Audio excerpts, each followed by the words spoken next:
So today I'm just making a very quick video. I didn't expect to be able to film and upload prior to my wedding, which is this week, but I was really missing making videos, and I thought it's going to be so good for me to set some time aside so that I can actually make a video and get my head out of wedding stress. And what better way to take my mind off my wedding than looking forward to my honeymoon and all of the reading that I'm going to get done. So I thought I'd share with you today what I'm currently reading and what I hope to read on my honeymoon, and just have a general chat and catch up because I'm genuinely missing this channel so much. I have quite a lot of content to film when I get back. I have a review for the 3 books that I read in August to film. And I also have to finish editing my Isle of Skye vlog, and hopefully I'll have a bit of reading vlog from my honeymoon in there as well. So what I'm currently reading among all of the wedding drama is Spin the Dawn, which is a birthday gift that I got off Eleanor. She also has been reading this at the same time, but I haven't had much time to read it properly alongside her, which I've really regretted, but I am halfway through and I am really enjoying it. Spin the Dawn is a Mulan and Project Runway retelling, and honestly that description really fits this book very well. I am really enjoying the Mulan aspect. As I said in my last video when I opened this, I really love Mulan. It's my favourite Disney movie of all time, and who doesn't enjoy a bit of Project Runway for Tim Gunn? I'm really enjoying what I'm reading so far, and I'm hoping that I will get this finished in time for my wedding. If not, I'll be taking this on my honeymoon, which is the day following my wedding. Speaking of wedding, I don't think anyone has got to 7 days prior to their wedding and just doesn't even know if it can legally happen, if there is a reception, or pretty much anything, if it actually can happen. The stress, guys, is so real, and I was hoping that reading would take my mind off it, but every time I sit down to read I get a phone call, a text like this needs to be done or this isn't going to plan. But this book is really helping to take my mind out of that as well. So I've set aside 5 books to take on honeymoon with me, which seems really ambitious, but some of these are very quick reads. And also the colour choice, it wasn't intentional but looks really good. All 5 of these books were birthday presents, and I'm really grateful. I still can't get over everything that happened. Please go and check out my last video if you haven't seen it already. I got a ton of books. I was totally spoiled, and I talk a lot about the people who gave me them with their links in there, so please go and check them out for their links. So the first one that I've picked up is The Black Flamingo, and this is a prose book, so it's not that long. It's like a series of poems and documents, and it is about someone that discovers their own self-identity through the art of drag. I've picked a lot of short books because I don't really know what I'm doing on my honeymoon, so I wanted to take short books so that I actually could complete them. The cover on this is so stunning. I can't wait to read it. Thank you, Ocean, for getting me this for my birthday. I've heard so many good things about it. I just didn't expect to have it in my hands so soon. This is definitely a 5-star prediction, so we'll see how I feel about it when I come back. The next one is With the Fire on High. 2 of 5 of the books I'm taking are actually by this author, and I'm very excited to read both of them.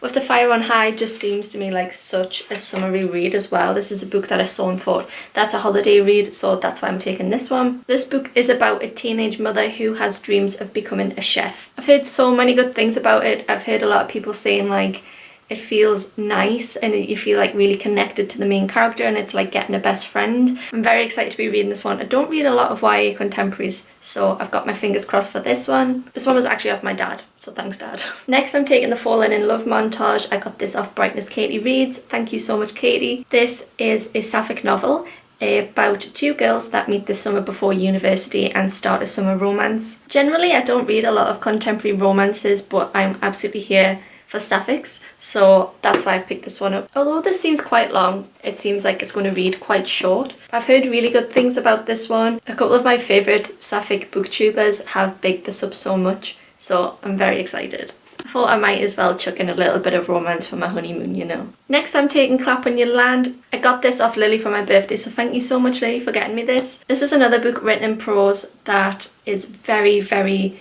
well received at the moment. A lot of people are talking about it. I've heard a lot of good things about it, so I'm very excited. This was the one that I definitely knew. This one in The Black Flamingo that I definitely was saving for my honeymoon. It's written in prose, and it's about 2 half-sisters that are worlds apart, and they come together once their dad dies in an airplane accident. I'm really hoping that these sisters come together and overcome their differences and really grow a bond. As an only child, I love reading books about sibling and sibling love, because it's something that I don't have, I can't relate to, but it just seems so nice It is something that I wish I could have. So very excited to be reading this one. And last but certainly not least, I've chosen A Good Girl's Guide to Murder by Holly Jackson, and I got this off my best friend Rebecca. The reason that I picked this one up is because I wanted something that I could just get really stuck into, and generally for me that is a crime, but I didn't want to take an adult crime and get bogged down into, you know, the nastiness and the goriness of it all. So I wanted a YA one, and I really enjoyed,